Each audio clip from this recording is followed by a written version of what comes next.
Um, Good morning, everyone. We're really excited to be with all of you this morning and to have this illustrious panel put together for this conversation to understand about what it's like to be Black in America.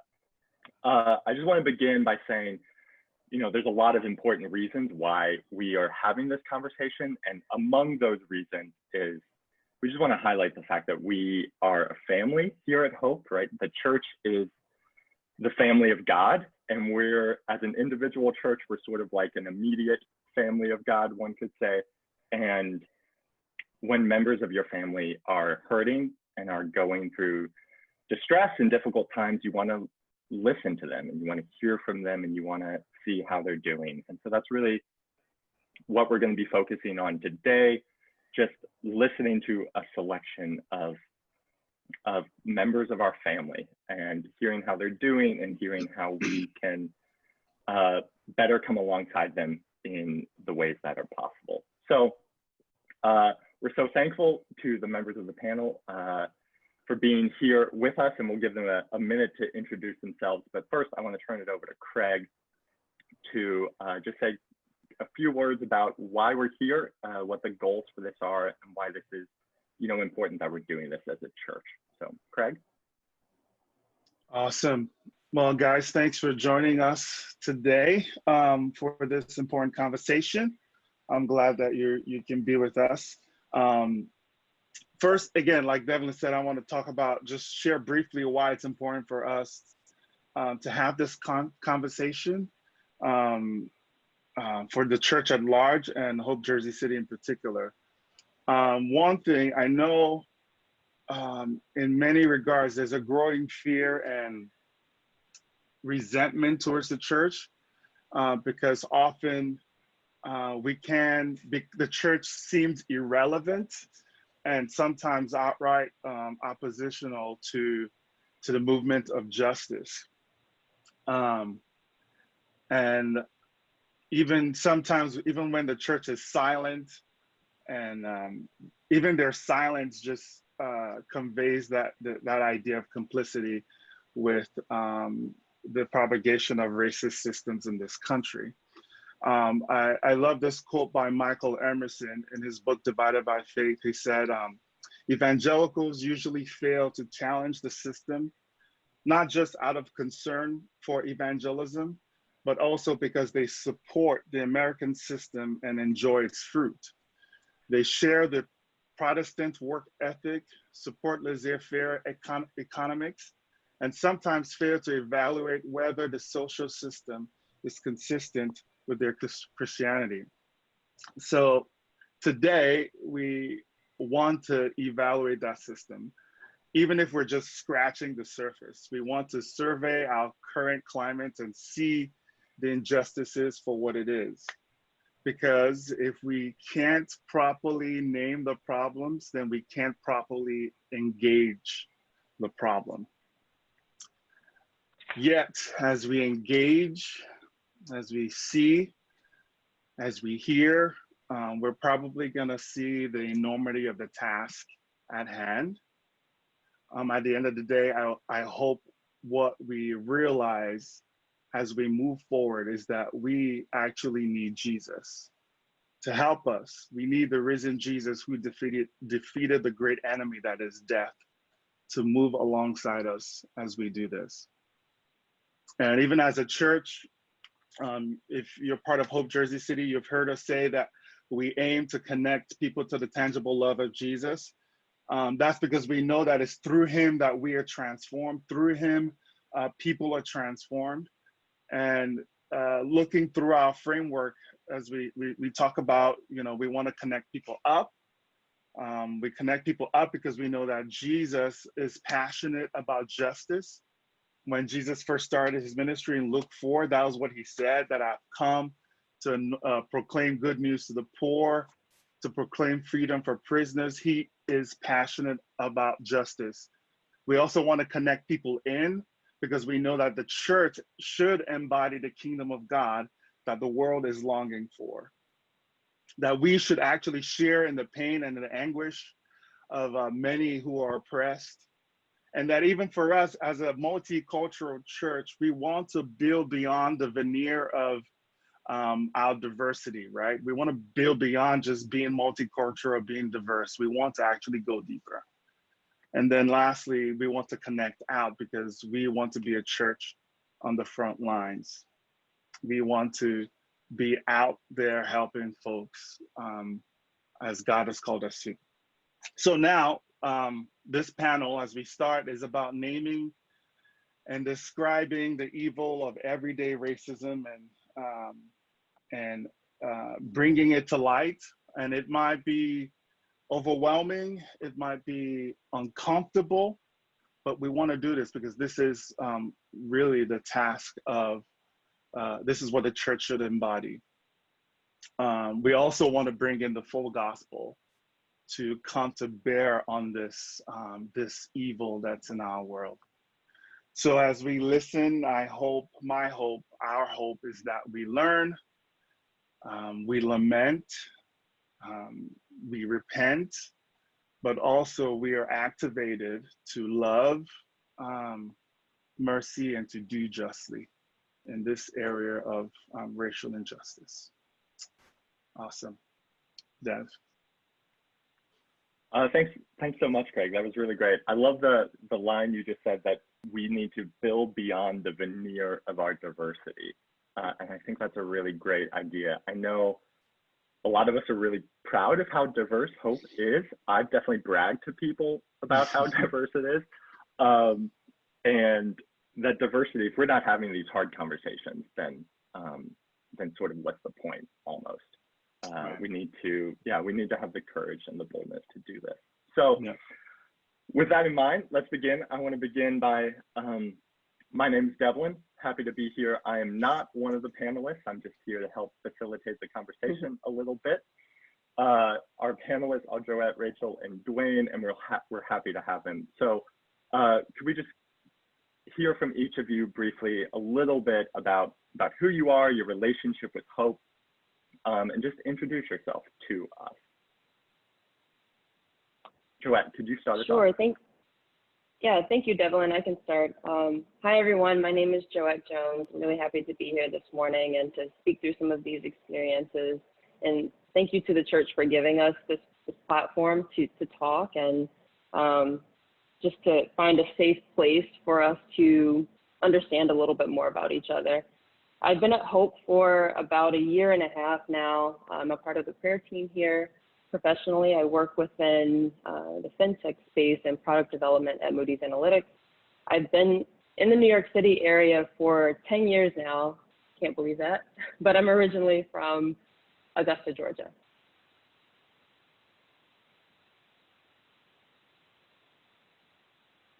Okay, hi everyone. My name is Rachel Joseph, and I echo the words of Joette. I'm really excited to be on this panel, to have this discussion. I think this is really a great way for all of us to listen, to learn, understand, and see how we can be better in moving the needle forward in regards to dismantling some of the racism that's happening around the country. But just to give a little bit about myself, I serve on the worship arts team at Hope. I play the electric bass guitar. And on a professional note, I work at Cornell University. I'm part of their criminal justice and employment initiative. So I provide legal education and training to people with criminal records in an effort to reduce barriers to employment. In addition, I assist employers in rethinking their approaches to evaluating and hiring candidates with a criminal record. I have extensive experience working within the criminal justice system, building strategic partnerships, and really honing in onto how can we best provide resources for individuals that have been incarcerated and are returning home back to society.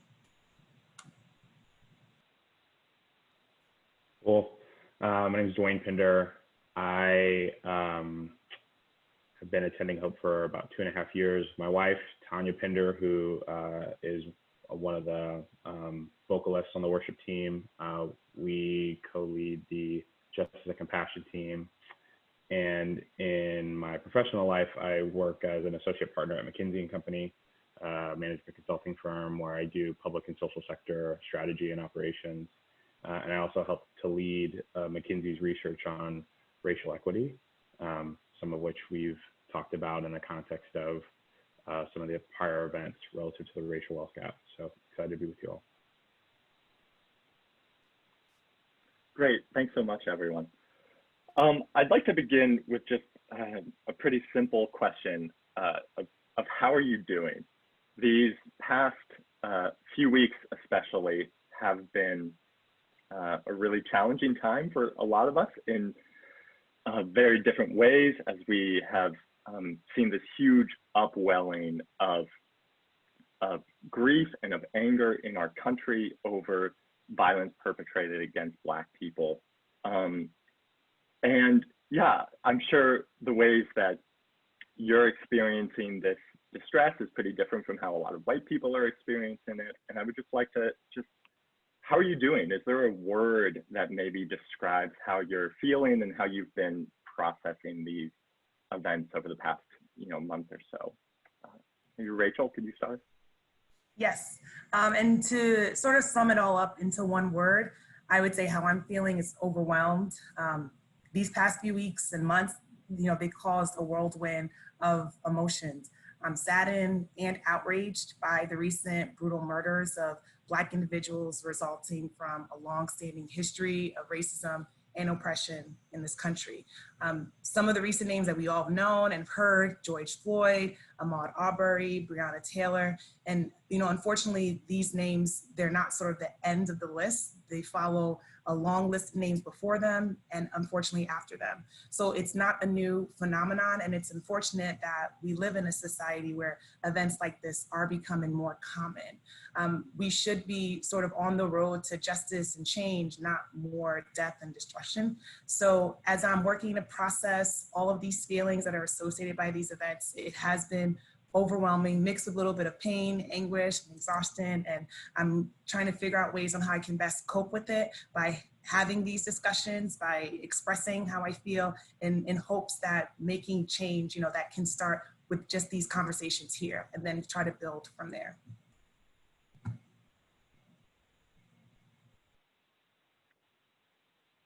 As for me, I'll just add to that. There is a sense of frustration, and it's hard to even talk about this without talking about the months that we spent indoors for COVID. So there's just an overall sense of exhaustion in general, just as we have to deal with a worldwide pandemic. And then you hear the familiar stories of injustice with the brutal killings that we heard about on the news. And to Rachel's point, it's a long list, right? And it keeps happening.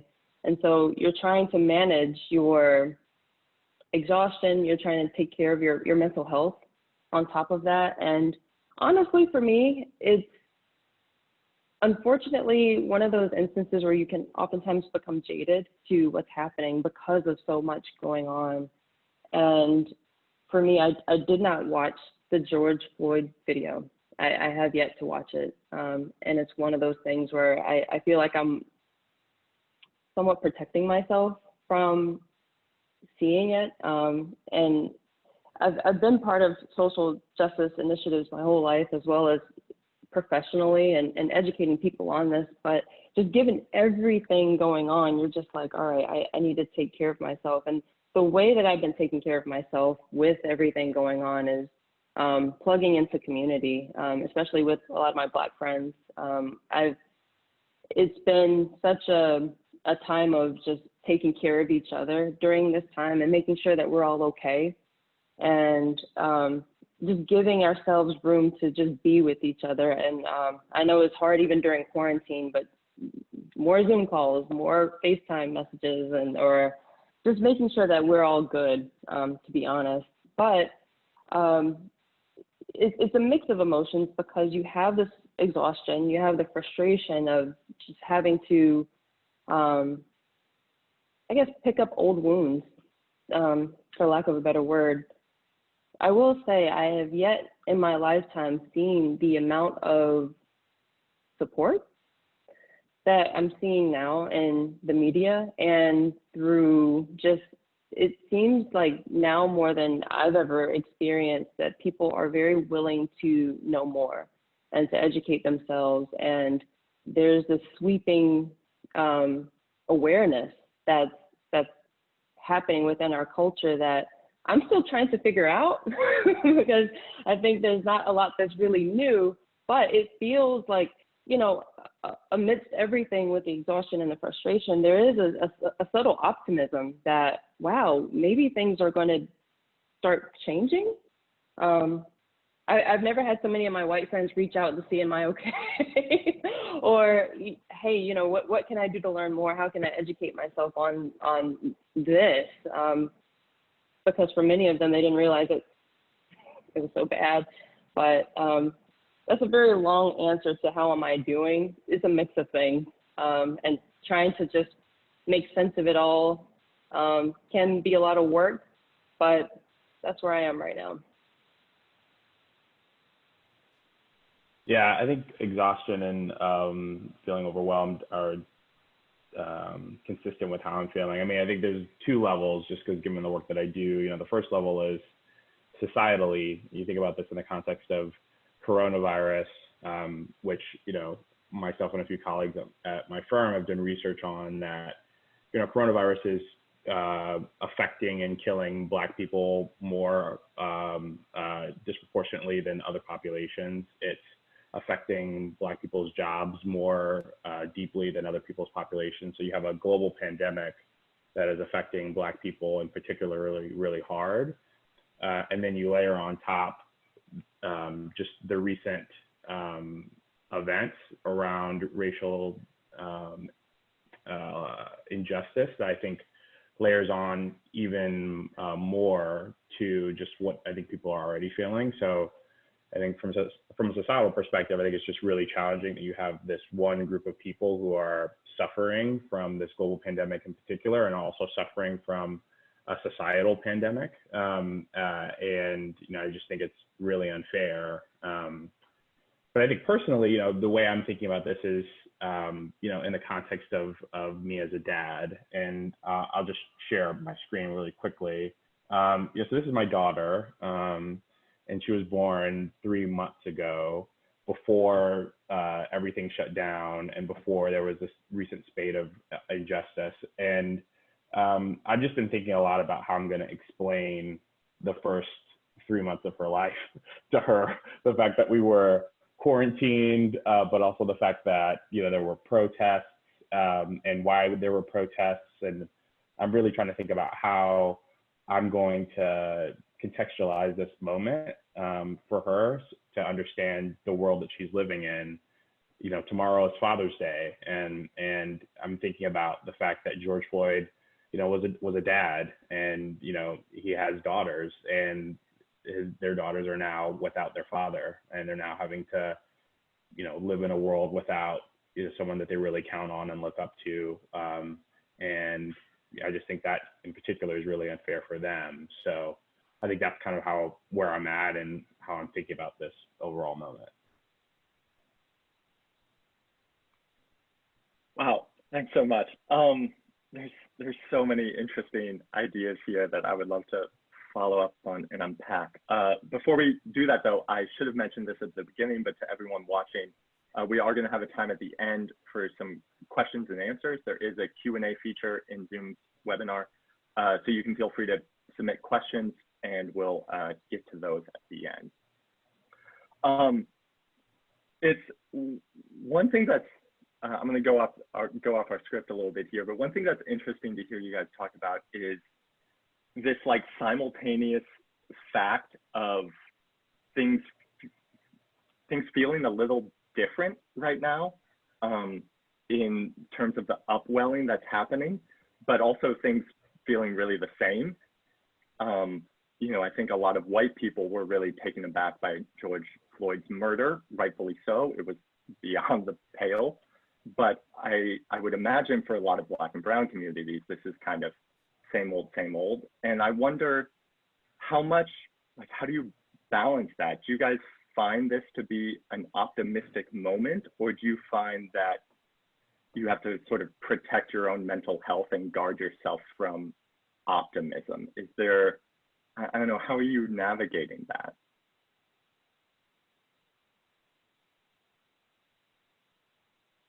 I can start with this one. It's a very good question, and one that I did not prepare for. But, yeah, I went off script a little bit. Sorry about that. Yeah, no, it's a great question. I was having a conversation about this yesterday, actually, because I think for a lot of people who are, or non-people of color, it can be shocking to understand that racism exists. And it's not like something that we just see in Martin Luther King movies or, you know, in slavery movies, that it actually exists today. And that there's so many levels to it, the systematic portion of it, that really does take you doing your homework, right? Sometimes you don't even know that systemic racism is affecting you until you try to get a loan in a certain neighborhood and you're like, oh, I can't get it. But it's for us, it's something that we, at least for me, you grow up knowing, and it's for me, I knew Black history growing up, and I was a very well-read child around these things, and you know the injustices, and it's comforting to know that people want to learn more. In my opinion, I think it's just like you're taking a chip off the top of the iceberg. There's so much there, and you can get overwhelmed by the enormity of what's there and the real need for change and what it's going to take to change. Like it's like, I think it's a quote that Obama said, it's trying to turn a cruise ship versus trying to turn a speedboat. Like this is going to take a lot of work. And while there is that subtle optimism that, I mean, it starts with acknowledging it for anything, acknowledging that there is a problem and acknowledging that, hey, injustice does exist. I think to really dive into the extent of it is going to take work. And I think the pessimism that kind of rears up is that, will people actually do that work to figure out how much is there? Will people actually really, it's one thing to learn that it exists, but like to understand how it's all over, and it's through the little interactions, it's through how you posture yourself, it's in like the framing of your thinking and how you, even when it comes to your job or just injustices when it comes to getting Black people in places of leadership within corporations, like it's everywhere. And so I think that we have taken a really large step into, hey, we want to learn more, or the society wants to learn more, but I think it's a long, long road. But I'm not, you know, I don't want to drown in pessimism. I do think that we have started, and I think we have at least started to turn a bit. We'll see where it goes. I'll try to remain as hopeful as I can, but I do think it starts with educating yourself. And I don't expect a lot of my non-Black friends to truly understand everything. And that takes a lot of maturity and, you know, walking in someone else's shoes. But I can be hopeful that now that people are aware that these things exist, that maybe they'll go a little bit deeper. Yeah, I think, yeah, education is obviously a huge part of what we need to be doing, and that's why we're here. So let's try to understand a little bit better together. You know, I was thinking, Dwayne, it's really interesting to hear you, you know, talk about your daughter in this conversation. And I know I believe it's a pretty common experience for people of color to, you know, they're aware of the issues of race from a really young age. Many, you know, their parents have to sit them down and have a conversation about race or about how to interact with police or something like that. And when I contrast that with my experience as a white dude, it's very different. I think if I try to think back to the first time I was like really aware of my race, this maybe wasn't the first time, but one of the first times was when I was 20. And I was friends with Jeremiah in college, and he invited me to be the speaker at his church's youth camp, and it was me and 200 Filipinos. And it was one of the first times where I was just like very much aware of my race. And I think the fact that I was able to make it to 20 before that kind of happened says a lot right there. And so I wonder how that contrasts with your experience, and what's one of your first or one of your earliest memories of what it's like to be Black in America?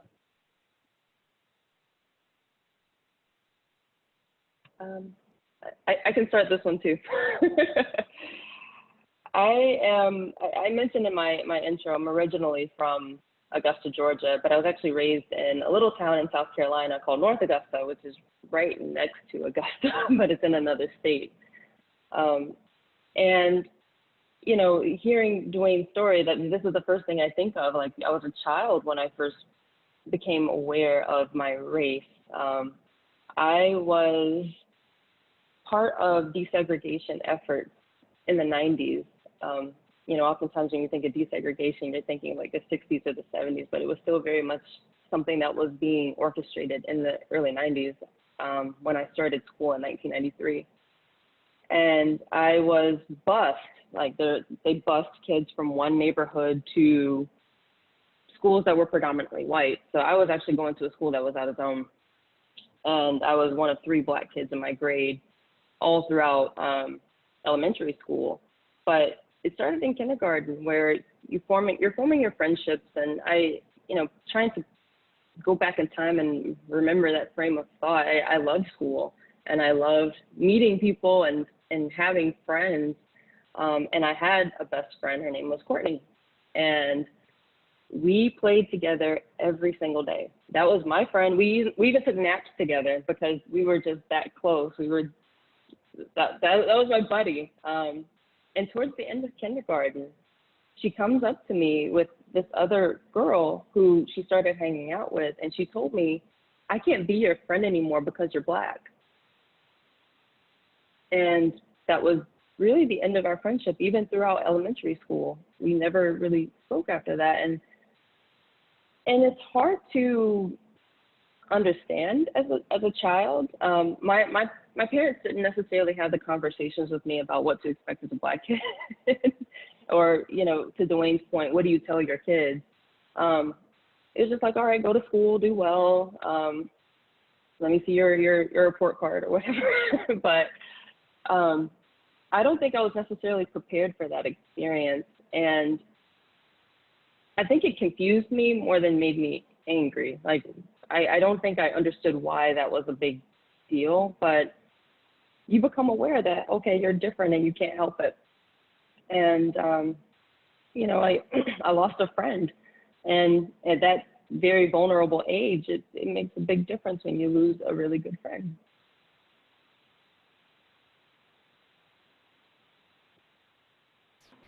Yeah, it's interesting. I was thinking about this, and there are a lot of experiences from a young age that are similar to that. But I'm thinking about one that I think has really stuck with me in my professional career, which was at my first internship. So this is like when I was in college.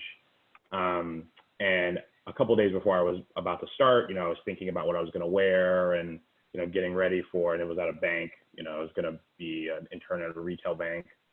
And my dad hands me this article, and it was about Black men in the workplace. And it was about how Black men often feel like because they're going to be perceived as being dangerous, or because that there is the assumption of criminality for a lot of Black men, that they often feel like they need to speak softly, to be really measured, to be really thoughtful about what they say. They can't lash out, especially if things happen to them that are frustrating. They can't lash out in anger or frustration because people will perceive them as dangerous. And my dad has always been a soft-spoken person and really measured and thoughtful. I thought that's just how he was. And so I remember reading that article and saying, like, wait a minute, do you have to go through this? And he was like, every day. And it was like one of these moments where I was like, this has always been with him, and it's always something that he is like constantly thinking about. And to be honest, it's something I'm constantly thinking about, having been a professional for 10 plus years now. So, you know, I think there are definitely those experiences from a childhood perspective about like, how can you interact with people individually, but it also influences the way, especially for me, I interact with people professionally. And, you know, I want to draw back from an experience in middle school when I was going through school. Hanging out at the mall was like the thing. If you weren't at the mall, no one knew you. So I remember when my family first moved to Livingston, New Jersey, where it's predominantly white, and we were one of very few Black families in the town. And we went to the mall. I went with a few friends, and I remember at this one particular store, all of us, you know, just looking around, shopping, seeing what we would like. I didn't really shop for anything. I was like, listen, I'm on a budget. Let me just look. I like to window shop. And the security guard at that store followed me. And I really wasn't sure. And I was like, okay, I don't know if I said anything. I was trying to figure out why is he following me, but okay. And at one point he approached me, just me, and he said, open up your purse. Let me see what's in your purse. And I was confused. I mean, of course I obliged. I'm like, okay, I'm gonna listen to this, you know, security officer, because I don't want to get in trouble. And I opened up my purse. I mean, there was nothing in there. I didn't know what he was looking for. And I realized at that moment, I was the only Black person, actually the only person of color in that entire store. And he didn't act this way to anyone else. He didn't approach any of my friends. And it was very interesting to see the mood of my friends shift. They were first close next to me, and then they started to move away from me physically. And they were just staring, and I felt like I was on display. And I didn't realize why was I put into this position, trying to figure out how my feelings were, like trying to figure out what should I do next. And once the security guard came, he tried to inspect what was inside my purse, which was not, he didn't find anything. And then he just left. And I had no idea. I was, because that never happened to me before. And so when I left that store, I tried, you know, telling my parents like, oh, this happened. And my parents were just like, oh, well, you know, just like, don't worry about it. Like, you got to be stronger, Rachel. Like, you know, your identity is found in Christ, which it is, but they're like, you know, don't worry about it. And my parents, you know, they're immigrant parents from Haiti, so they never really dealt with racism on that level. A lot of it was really like colorism, you know, between a lighter skinned Haitian and darker skinned Haitians. And being in that moment, it was like I'm pulling for answers and I could not find it. The only thing I found was that I was Black in a store where it was all white people, and I was just approached as if I did something wrong when I didn't. And so that stuck with me. And as I went on through high school and college, and I realized like, oh, wow, now I can see, and even now witnessing a lot of these police brutalities, that the skin is automatically a threat, or there's an assumption that something is being done wrong because that particular person has that skin color. And it was just, and at the time, I wish I knew this, you know, I wish I was able to sort of have that authority approach and like, hey, listen, Rachel, it's not you, you know, it's the systemic issue, you know, but it was just hard to internalize all of those feelings. And at that moment, and I was literally fearful. Like I thought I was going to get in trouble and get arrested or something because I was just in that store. So drawing back from those feelings at such a young age, I mean, it's difficult. And, you know, I hear you, Dwayne, when you said, you know, having those conversations with your daughter, because it's unfortunate that we have to continue having these, and we have to continue ingraining in ourselves, like, because of your skin color, now you have to act a certain way in certain positions or in certain areas, you know, out of fear that others might look at you differently, or they might assume the worst in you because of your skin color. Wow, those are just really powerful stories. I think I also hung out in the mall a lot when I was in middle school, and never happened to me. Never, you know.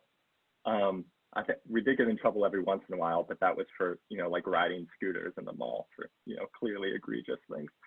Joette, I'm really struck by your story with Courtney, especially because of how young it is. And I think it speaks to how deeply ingrained these issues are. We often have this idea that little kids are sort of immune from racism, but the fact that it's happening at such a young age shows that these things are, yeah, deep, and even young children are picking up on them. I want to keep going by asking sort of how these experiences have continued throughout your life, and what the sort of, like, what is your experience dealing with racial prejudice day to day? I think especially, Dwayne, you wrote a really interesting article about the difference in how people treat you when you're wearing a Harvard hoodie or t-shirt versus when you're not, which also ties in with what you said earlier about, you know, how you conduct yourself professionally. And I think about that and just how is this, you know, if that was one of your earlier experiences, how have these continued throughout your life? Do you start us off, Dwayne? I mean, I think it's just a weight that you carry. You know, it's almost like walking around with an extra like 20 to 25 pounds on your back, and you're like, it's just something you think about. You wake up and you're kind of analyzing, okay, what is it that I need to wear today in order to try to not support people's stereotypes. You know, when someone asks what you did this weekend, you know, you're thinking about, okay, like, I listened to a new rap album, but I don't want to say that because people are going to think that all Black people listen to rap. So I'm going to tell them that, like, I took a walk with my kids, you know, like I took a walk with my family because, like, they're not going to be expecting that. Like, you know, you think about it when, you know, someone does something frustrating or terrible to you at work, and you have to, like, say, you know, I didn't really appreciate that, when you feel like yelling or screaming at them. You know, you think about it in the context of, I mean, even now it's like, you know, I really appreciate, Joe, your point about self-care. Like, I have to stop watching the news because it's like, I just don't have the mental capacity to take in what's happening right now. I need to, like, really think about the things on my to-do list. And, like, if I turn on the news, it's going to be too troubling.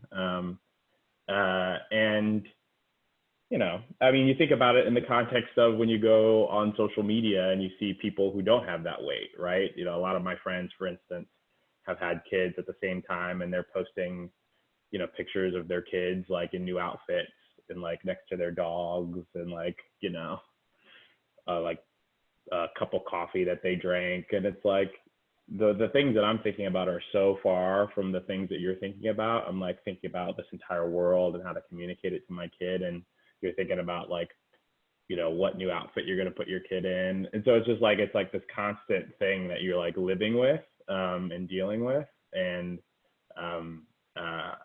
you know, so it almost feels like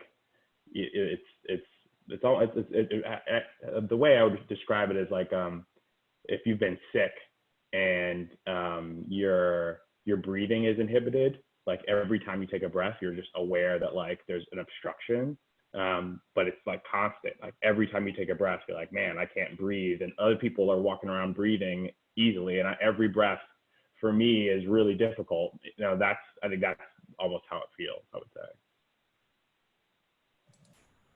Yeah, and I would definitely agree with that. It's something that you're constantly thinking about. You're shifting certain behaviors depending on your surrounding, your environment.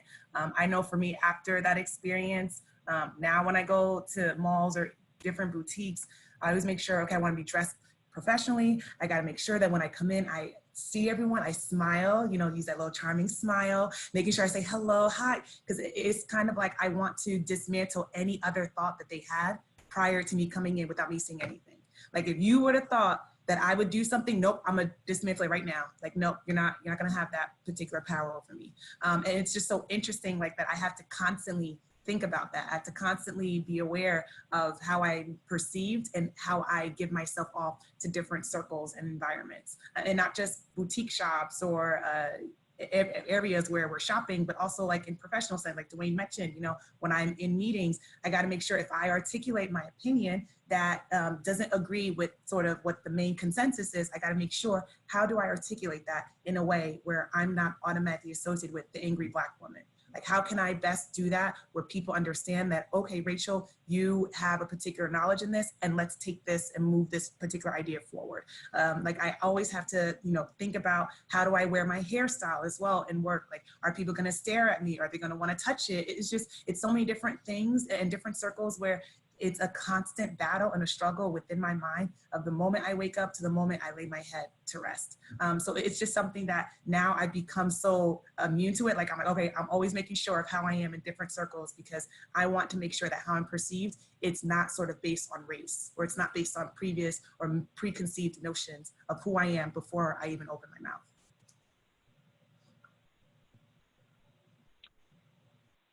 Yeah, I also echo the sentiments of Rachel and Dwayne, particularly when it comes in a professional setting or any setting where you have to navigate white spaces or mostly white spaces. There's unfortunately a lot of harmful survival mechanisms that you have to employ, even when we're given good advice, well-meaning advice from others saying, okay, listen, you got to work 2 to 3 times harder than everyone else just to expect average treatment from people. And you know, it's I would hate to say it's rules of engagement, because that really shouldn't be what it is, but it's surviving. It's trying to keep your head above water. When I first started my career here in New York, I was at JP Morgan, and I was a part of an analyst program, or there were 15 of us who were always pitted against each other and, you know, ranked. And I remember being given some advice by a Black mentor that it was my responsibility to make other people comfortable around me. And that, I mean, they just gave me the game, right? People are not going to feel as comfortable around you. You have to be careful of, to Rachel's point, the angry Black woman stereotype, especially if you're determined and especially if you're a performer, right? Because it's going to be perceived differently. And so, like, it's a bunch of mental gymnastics, because, you know, my white counterparts, they can just go at it, and it's seen as, oh wow, they're a go-getter, they're scrappy, all these types of things. But for me, I have to, like, kind of walk on eggshells if I have that same drive and that same motivation. I have to be so careful in how it's going to be perceived. There is a sense that there's an opinion about me before I even open my mouth. And it's almost like you have to disprove what people think about you before you offer your contributions.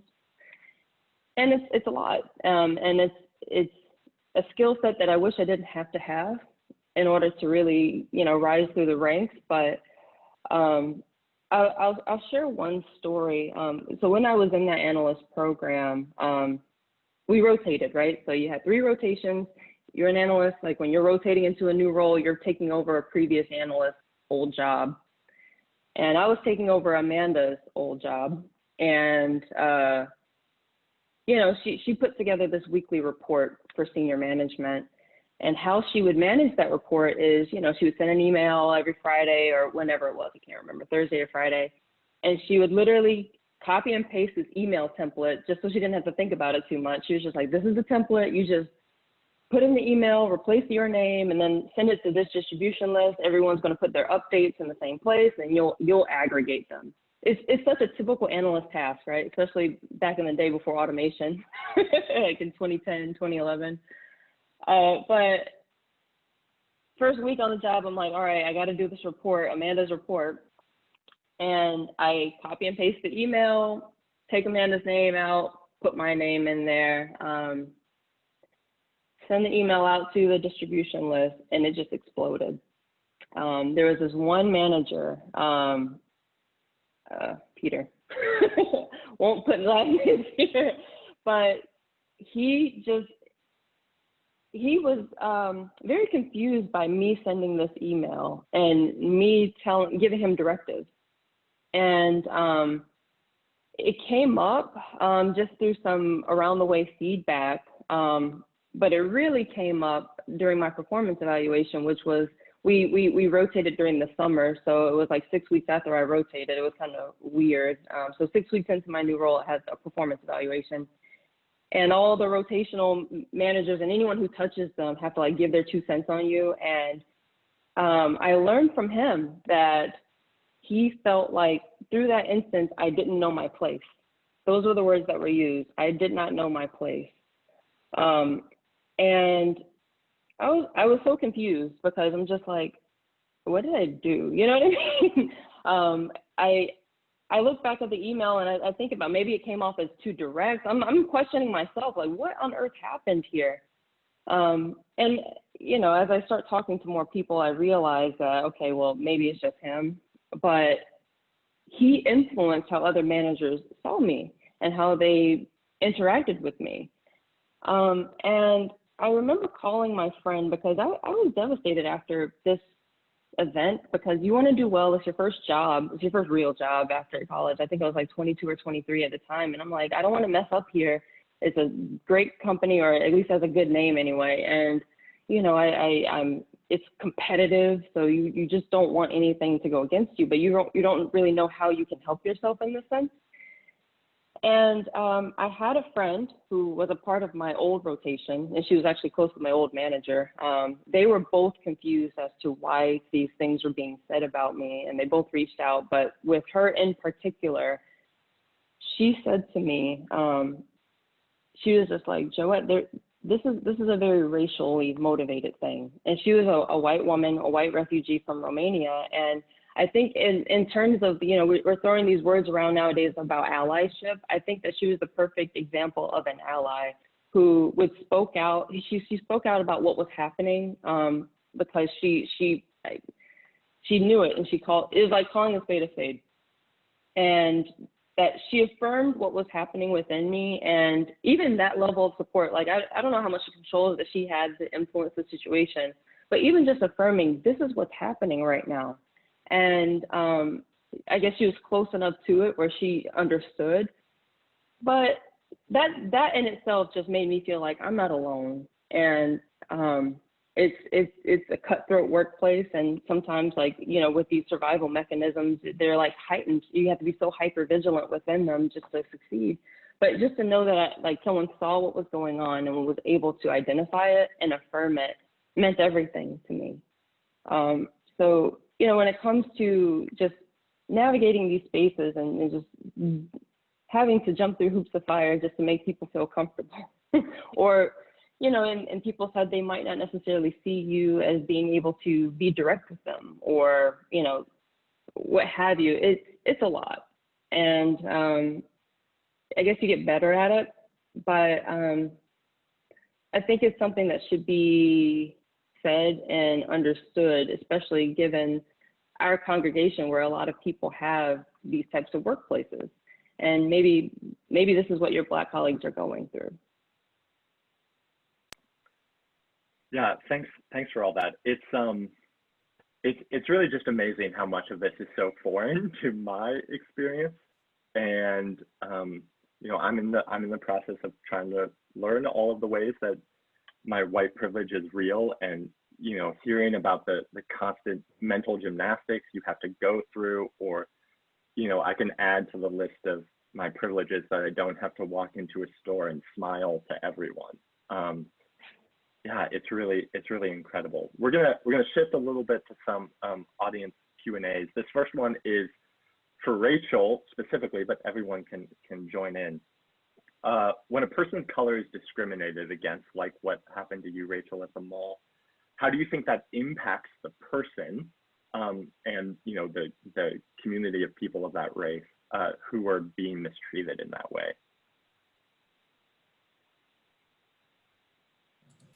That's a good question. So speaking based on personal experience, what it does is that it dehumanizes the person.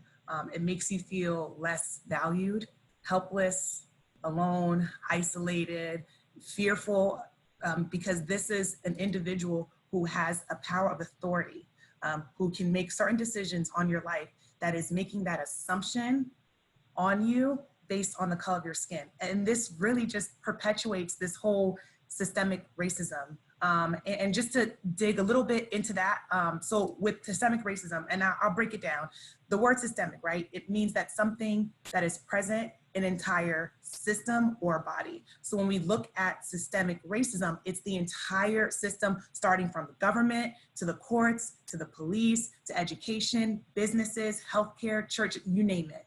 So it's this whole cycle where there is a preconceived notion that because someone is part of a particular marginalized group, then they're automatically associated with a particular behavior. And to think about some of the policies that sort of perpetuate the systemic racism, look at stop and frisk, right? It was considered a crime prevention technique that started in the 90s, and it gave local police the authority to either temporarily detain someone, question, search them based off suspicion, right? And the focus was that, well, if we could identify certain individuals in communities that were the quote unquote crime drivers, then we would, end crime or decrease crime in those neighborhoods. However, they targeted communities of color. And when you begin to do that, now you're racial profiling.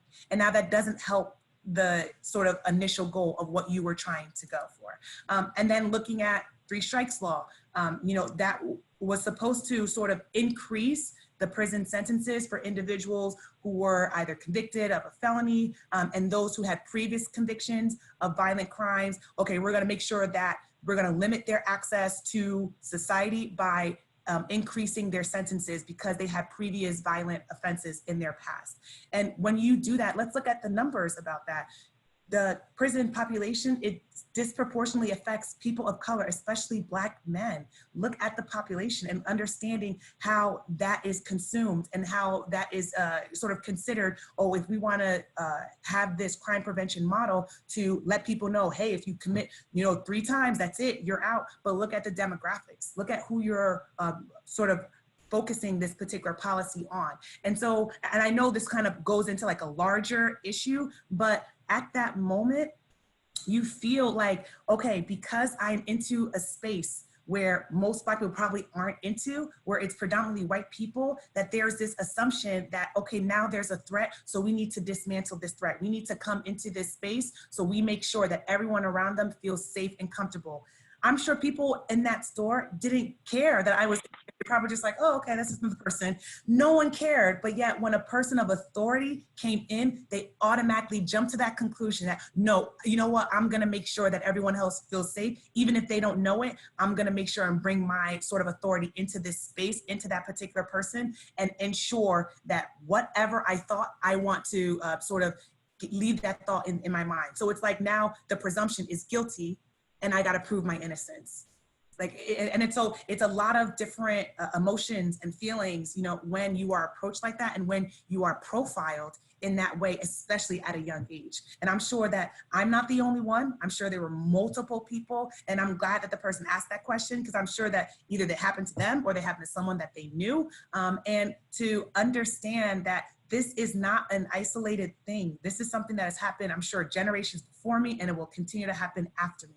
And so until we get to the point where we can come and people aren't as a threat, then we can start seeing some change. And I was a child. I don't know what kind of threat that person thought I was going to give to people in that store, but it now makes it seem that my life now is less valued and my life is not as superior as those that were within the store because I had to be targeted to ensure safety among all of the other patrons within the particular environment.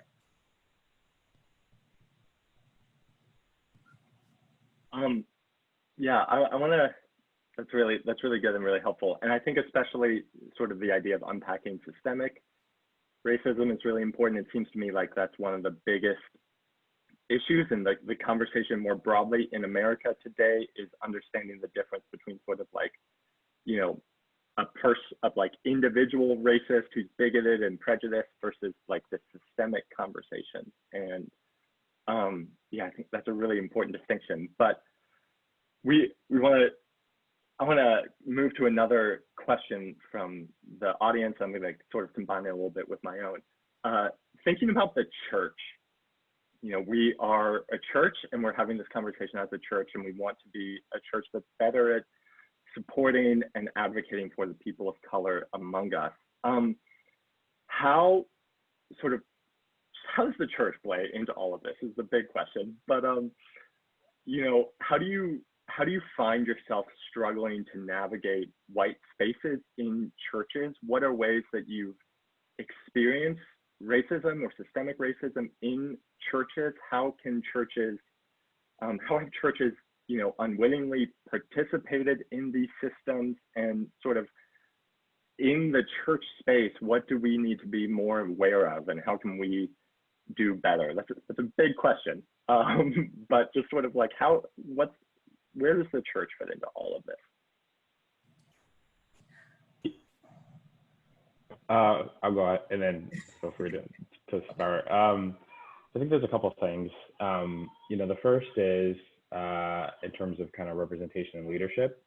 My wife and I, when we were looking for churches, we kind of looked for churches that, had diverse leadership. Craig doesn't know this, but we saw that Craig was the lead pastor at Hope Jersey City. We're like, okay, we'll give this a shot because, they have somebody who's a person of color who's in leadership. So they obviously have to be, somewhat thoughtful about these issues. And so that's what initially, gave us the extra impetus to come to Hope. And I think, seeing diverse faces in leadership, not only from the pastoral perspective, but also from worship, from, the people who are doing operations, I think is one part, which is like, how much you see a lot of churches where there's a lot of particularly Black people in the audience, but there's not a lot of Black people on stage. And I think that reflects like a challenging system. And so, how reflective is the church of the broader population, I think is one question. There's a second question, which is around how inclusive or responsive is the church to particular sets of issues. Like I attended a Black church as a young person. When things would happen in our community, it was always at the top of the agenda. The sermon would shift because everybody was thinking about it.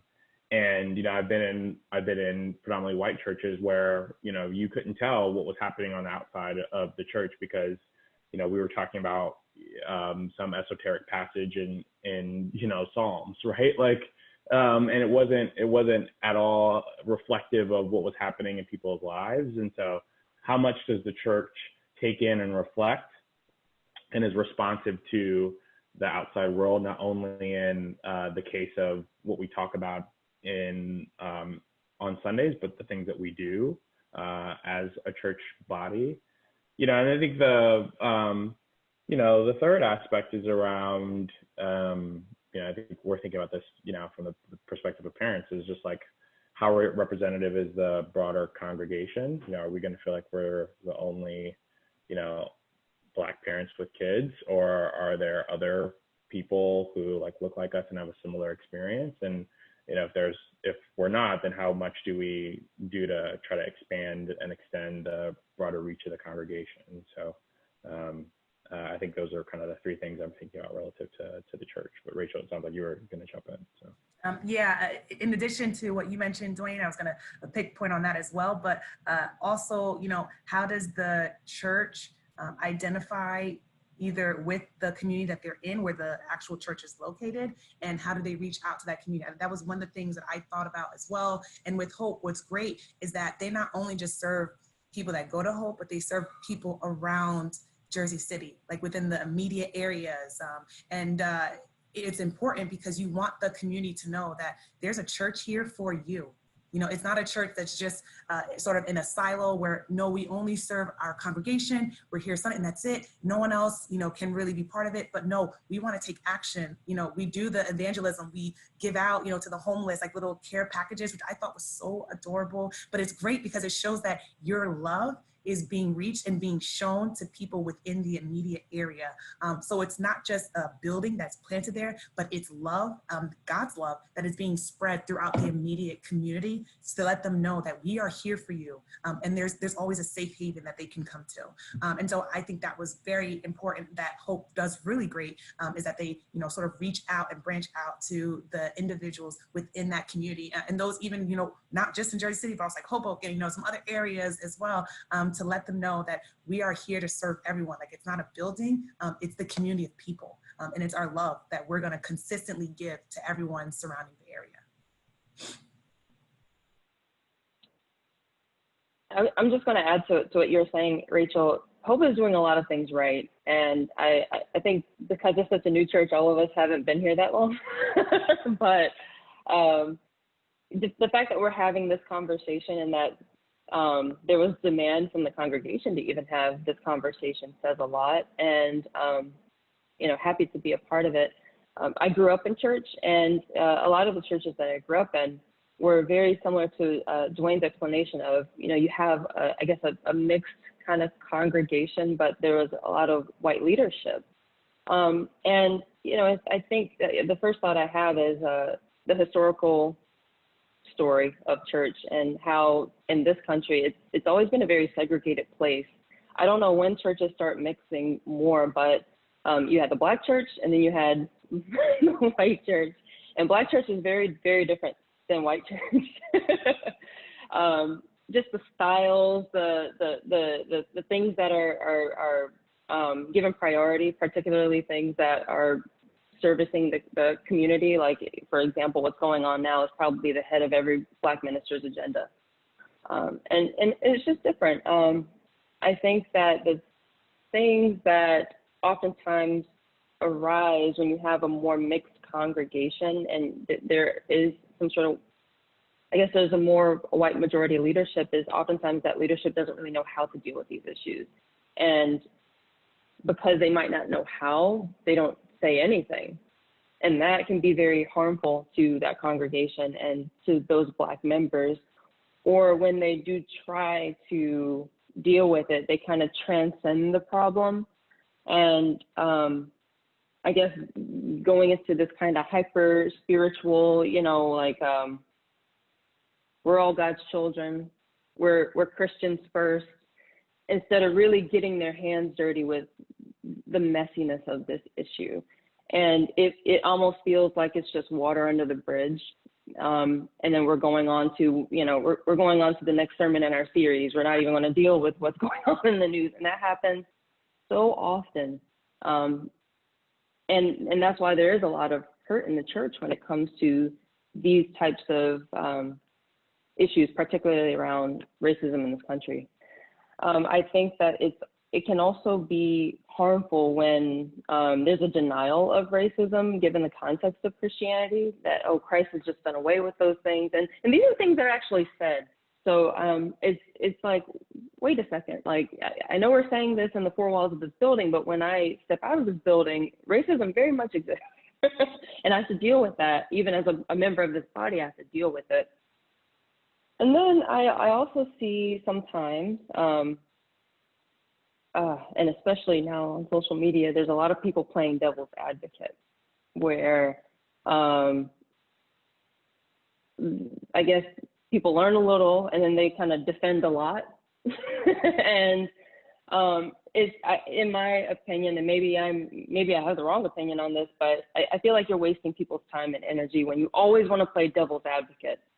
Well, Black on Black crime, or, what about Black people in this, or, what about, they point out things in the community that point to why we should be treated unjustly.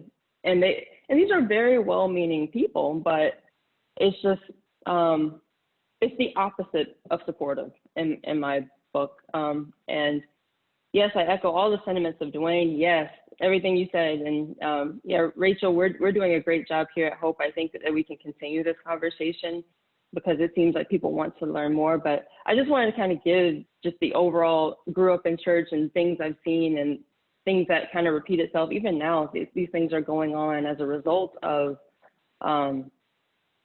what's going on in the news. I have a lot of Christian friends who are telling me the craziest things that are happening at their churches where this is just not being addressed. So broadly, I think the church has a lot of work to do in this space. Yeah, thanks so much. There's so many really good things that are being said, and I wish we had a lot more time to follow up on all of these. I've been in so many churches where it's predominantly white and everyone on stage is white, and you hear the pastor saying we need a diverse church. And I think that's just like a really common experience. And I think about, just a lot of really good things here. One thing I've been thinking about in regards to the church recently is how the white American church has like a hyper individualized sense of the gospel. And I think this issue is obviously really complex, but I think that plays into this, that we have this hyper individualized gospel, which makes it harder to think about communal issues or race and those sorts of things. Our next question is we're going to combine a couple people's questions and move to this topic. It's been mentioned a couple times now of being an ally and of allyship. And the basic question is how do we do this, right? For people especially for people who aren't Black, you know, for people who are white, obviously when we start talking about other people of color, that raises lots of other complexities that unfortunately we don't have time to get into. But just how do we be a good ally? What are some of the ways that you've seen people, you know, make mistakes as they try to be allies and do something wrong? What are the good things we can be doing to be doing right? How can allies work on becoming aware of their own biases that they may have, but not even, you know, not be aware that they not may have, that they do have, and that they need to become more aware of in different settings, in professional settings or non-professional settings, church settings. You know, we don't want the work of turning this cruise ship to be something that just falls on Black and brown people. And how do we, how do we do this better? So I'll sort of start this off if that's okay. So I want to sort of challenge all of us to really move from being just an ally, because an ally is great, you know, you show your support, but with allyship, that's sort of like in constant, ongoing, you know, it's something where it's active. And I think we need to turn our focus more on that and practicing allyship, because we practice unlearning and reevaluating sort of some of the different notions that we were taught at a younger age. And going into this shift to allyship, it really requires us to go beyond the traditional show up and support framework. And it really asks us to undo what we were taught when it comes to terms like power, privilege, oppression, in addition to showing and supporting marginalized groups, and to provide a little bit of tangible steps on how we can get there or how we can continue on that path. One, I think you mentioned this, Devlin, to really be aware of implicit bias. We all have it, right? And it exists when we unconsciously hold attitudes towards others or associate stereotypes with them. For example, and this is common, you know, if a young woman was inside of an elevator and say if a larger Black man were to come into the elevator, there's this immediate response to clutch the purse. And it's like, well, why would you do that? Like, why is there a sense to sort of hold on to your belongings? If it was a 2-year-old coming into the elevator, I'm sure we would react much differently. And so we want to unpack that. We want to internalize those feelings and understand why we are acting in this particular way. What is our biases towards that individual? And another thing that I think we could sort of help in regards to this process is to do a lot of research, learning more about the history and the struggle of the marginalized group. All of us sort of mentioned this, you know, there's an everyday struggle with race and racism within this country that we all deal with. And it's important to understand that there's sort of this misconception that the struggles that were endured by especially Black communities is sort of like a one point in time, and like, oh, well, you know, we had a Black president, Obama, you know, everything's fine now. And it's no, it continues to happen. There's always this ongoing struggle. And we've all mentioned that we have to think about race every single day and in different areas and circles. And so it's good to understand exactly why is that and what are the struggles and how they can best uplift those voices, because these are voices that are often muzzled, you know, and I work with a population that's often been disenfranchised, people who have criminal records, people who were incarcerated. And so it's important for me as well, when I come into those spaces, to empower them and to let them know that there's a safe space here for you to sort of engage in those discussions and understand, okay, now how can we move forward from here? How can we go to different legislators or policymakers to help ensure that we want to put policies in place that help those individuals bring access to resources when they return home from the community, and to understand that it's a public safety issue. If people who are connected with those resources, when they return home, the communities are safer because now they have those tangible sources. So I think it's really important for us to really learn, understand, do more research, you know, don't rely on others to do it for you, do it yourself, act on that, and understand exactly, you know, where you fall short in regards to some of those implicit biases and where you can move forward from there. And one last thing that I'll mention, because I know I bet Joette and Dwayne has some stuff on this, so I want to give you guys the space as well. But one thing I want to mention too is that we also have to be comfortable to accepting criticism with grace. and get comfortable in the uncomfortable, because there's sometimes people have good intentions, like, oh, but I meant well when I said I have Black friends, I'm diverse, I'm not racist, but then you saying that really doesn't help your case. So I think it's helpful for us to really be in the position where you accept criticism with grace, and not everything that is said to you is an attack. Okay, no one's really out to get you. It's really educating individuals on this topic, on how we can best uplift the voices of those that are most marginalized, that are most affected by some of these issues that are happening around in this country. Yeah, I agree with everything that you said, Rachel, especially the part about kind of doing the research for yourself and not relying on people, especially Black people, to do it for you.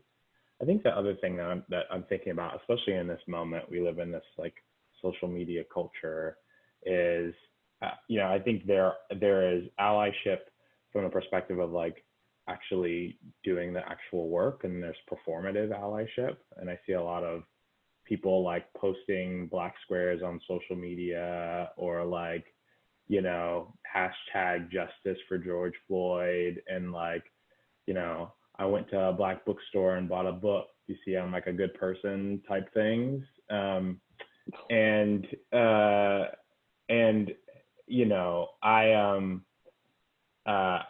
would say that like, the way that I think some of that is understandable, because it really feels like you're going out of your way to do some of these things.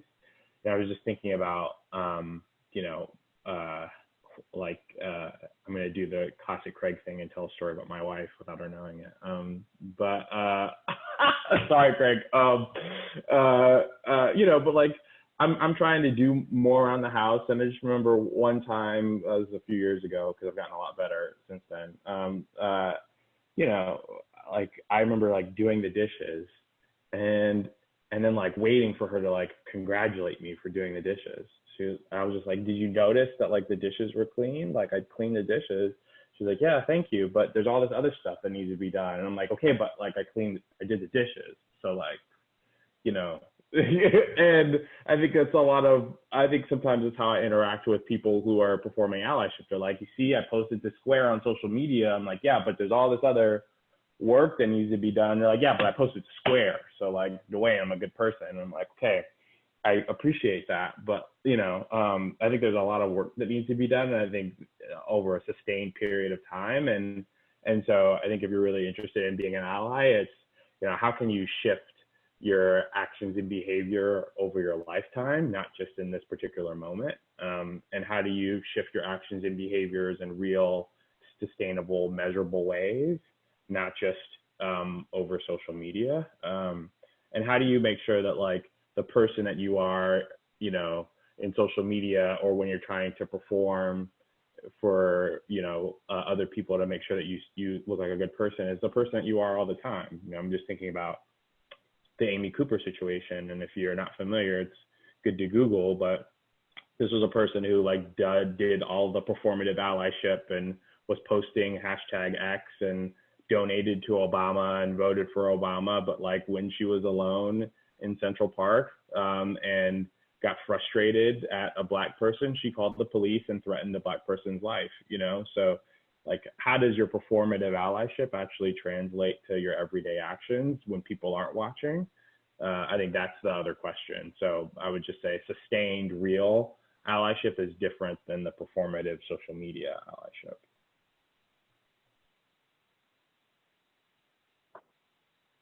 Yeah, I'll just add from the perspective of just interpersonal relationships. I think Rachel and Dwayne did a really good job of saying these are practical things that you can actually do. I think from a interpersonal perspective, I think we have to give each other some room. We're coming from, we're coming from different places with this issue. Like, some people are more educated than others. And, we've talked about this topic of like navigating spaces where we're the only one. I think there has to be, at least from the majority perspective, a realization of privilege. and how it's privileged to not ever have to really bend to anyone else's culture, as being the dominant culture. And, you know, when it comes to being an ally, I personally think it's really hard to be an ally for someone you don't know, and to really get to know people within a community, and not just know the Black people who you think are, you know, more white. I just want to say it. I don't know how to like package that one, but if or just, you know, like you only feel safe around these types of Black people because they, you know, because they make you feel safe. But just I think it really is going to take a lot of interpersonal, like, do I have bias? And when does that come up? I think, you know, practically, like, you can do things to be an ally, but to really have it at a heart level, to really love your brothers and sisters, you kind of have to know them. And I think having these conversations to understand is a really good first step, to know that their experience in this country is much different. But it's very rarely do I feel like a lot of people who are not people of color are often in spaces where they're the only one. And that's going to be hard because it's the majority, right? But just to even recognize in that there will be an implicit bias just subconsciously. And there's, you know, and to have grace with yourself on that. Like, hey, this is something that needs to be touched. This is something that needs prayer. This is something that needs to be examined. Because as a result of our society, I feel a certain way. And, you know, it doesn't have to be, you know, you don't have to beat yourself up over it or anything. We all have it.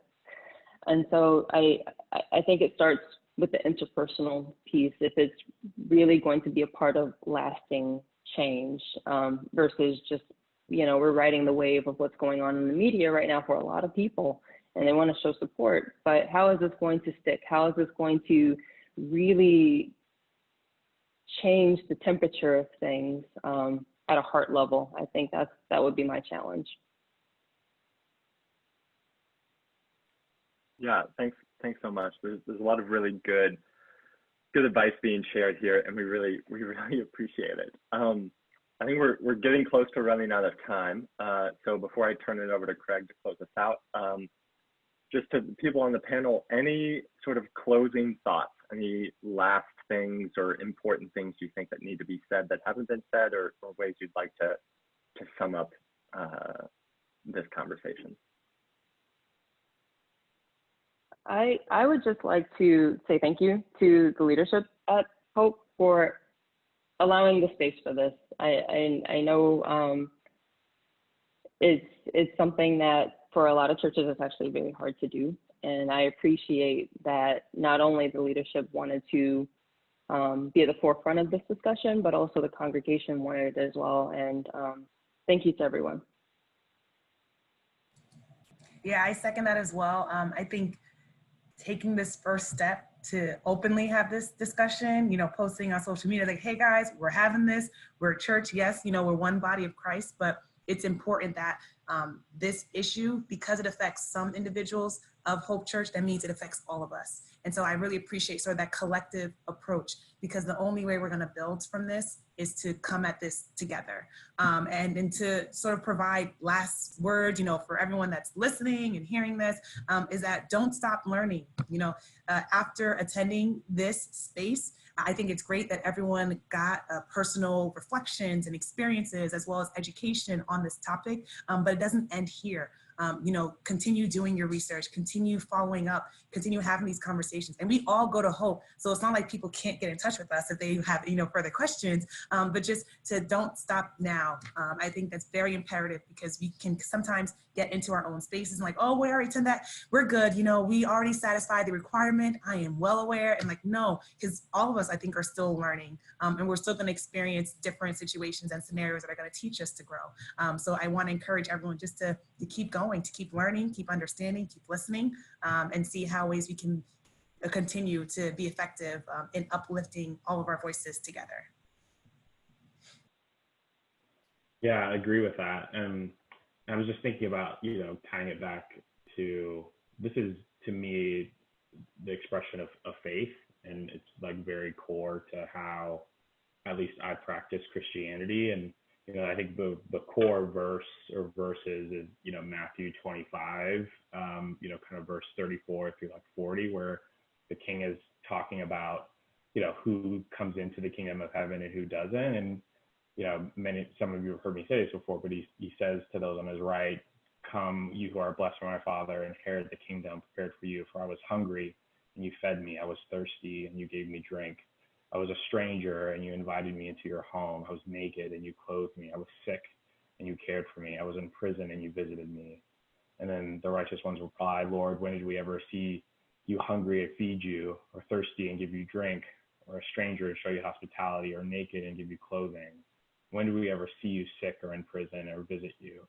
And the king will say, "I tell you the truth, when you did it to one of the least of my brothers and sisters, you were doing it to me." And that to me is like how I think about this moment. I think Black people in this country are often, unfortunately, because of systems and structures, the least. And it is critical that I think we as Christians, see it as part of our faith to make life better for the least of those. And I think you can extend this to other systems and forms or fashions. But I think in particular this context, especially in this moment, I think it's just critical for us as a church to really think about this as an extension and expression of our faith. So really excited and proud to be a part of this conversation. Thank you so much. Yeah, Dwayne, there is, man, the Bible stuff, we didn't get into that a lot today, but there is just, man, there's so much there where scripture totally is undergirding what we're trying to do here. And you look at the witness of the prophets who cry out for justice for the oppressed. You look at how Jesus treated Gentiles and the way he tried to tear down that system of racism. We look at the vision of heaven with everyone together worshiping God. There's so much there that is, yeah, this totally is what we need to be doing as a church family. And we're doing it not only because of what's happening in our culture, but also because it is something that we believe is not, it's not an offshoot of the gospel, right? This is central to the full gospel that we need to be doing together. So thank you so much to our panelists. Thank you, Joette. Thank you, Rachel. Thank you, Dwayne. We're so thankful for this. And everyone who is watching, Craig just put in the chat a list of resources. So as you continue this journey of trying to learn and educate yourself, there's a lot of good stuff there that we'd recommend, and we'll be sending more over email. And I'm going to turn it over to Craig to close us out.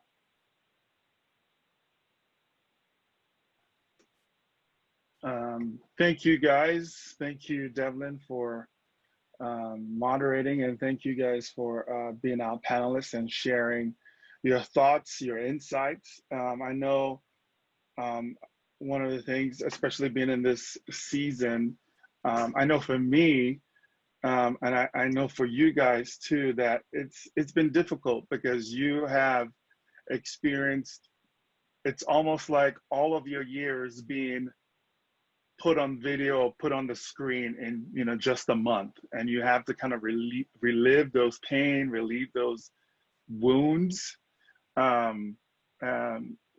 I mean, I remember last week I was so depressed because I kept thinking about all the experiences that I've had, and thinking, God, where are you in this? Where are you in all of this is happening? And I think I, again, just loved what Dwayne, you said, just like, yeah, Jesus cares about the oppressed. Jesus is here. I mean, the whole basis of Jesus coming into our world was to do justice. So it's unfortunate that many don't see it that way, but I'm glad that even we as a church, as King said, that the creative, dedicated minority has made the world better. And we are that creative, dedicated minority trying to make the world better as we are that church on the front lines. And I appreciate all your you guys thanking our church. I think this is just, we're scratching the surface, honestly. And my hope, our dream is that we continue to press forward and do more beyond this conversation. So just before we close, next month, we're going to have a book study. We'll send out the date for that, but we'll lead a book study. The first book would be Call of Compromise by Jamar Tisby. So we'll send you that reading, just, tell you to read that book, and we'll come together and just discuss it.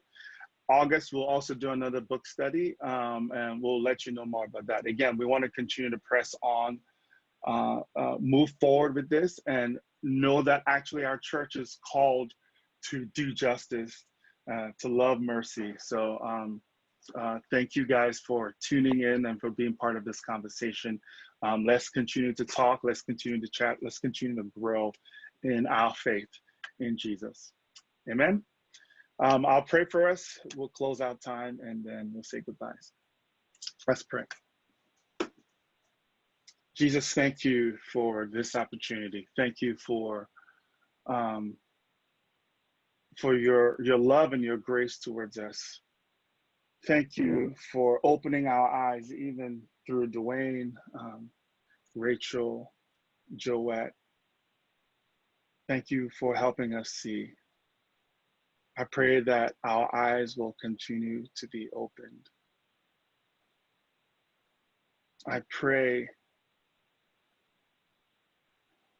that we will not settle for the bubble. We will not settle for comfort. But God, that we will press forward in the way of Jesus, and the way you've called us to practice our faith in this world.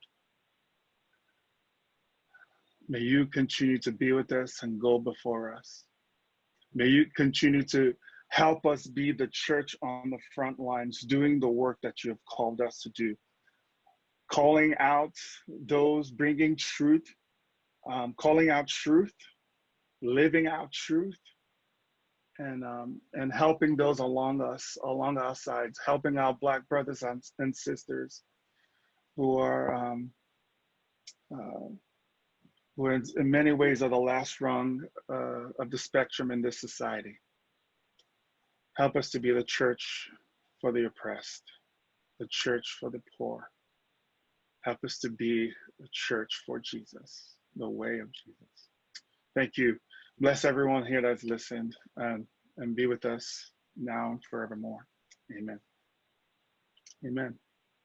Thank you, guys.